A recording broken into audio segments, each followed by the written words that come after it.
The security of residents and commuters is of paramount importance in any thriving city.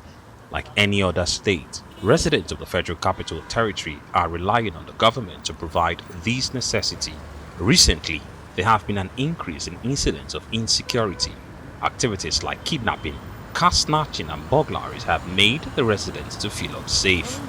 While some of these predicaments befall residents to and from their places of work, many, especially the city outskirts, dread the night for what might happen in the dark.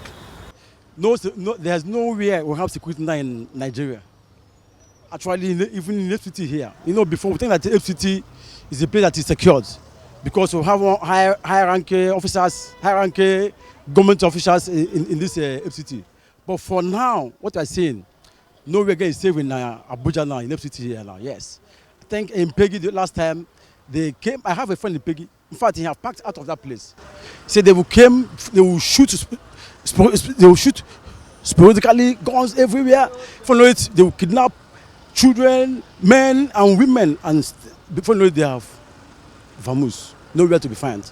In fact, he said he have to put his house for rent for him to have more peace of mind. Because any day he went out for work, he didn't have peace of mind until when he turned back to see his family safe. Now, in fact, he has packed out of that place. His house now in that place is still empty. First and foremost is the one chance. And secondly, the dark places that people try to rob you and take your bags and phone and stab you. I also jog over the weekends, and before I used to jog like 5 a.m. in the morning, 5:30 with people, but right now you can't see anybody jog at that time except to go to the gym or the stadium, because those dark places or early hours of the morning, people go about stabbing you, taking your bags. I stay in Kubwa, so the major security challenge there is with all these bikes people. So especially those who go for early morning duty, that wakes up very early in the morning. So it's that most of those bike people, they have this kind of dubious acts. Maybe those quiet areas, like under the bridge of that federal housing, you see them obtaining people. To the extent they even carry daggers and all the dangerous objects. I was involved in One Chance. I entered One Chance vehicle with my mom, and then they collected all our money around Area 8. And the funniest part was that Area 8, there's a defense quarters there. So I expect the security to be more serious than it is. And most of Nigerians now, we're kind of scared to even move in the night. It's not as it used to be before. And the funny part, the worst part now is that the kidnapping alone, the kidnapping now is not just about the ransom. They do say body parts. That was the information we got.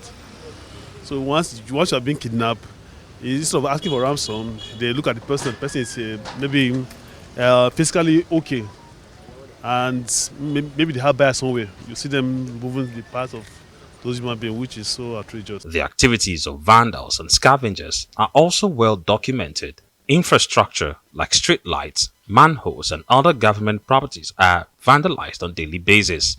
These scavengers often enter private properties to steal belongings. So I think the government in Abuja here, they need to do something, because they will pick those things, they will go and sell it to pantakers.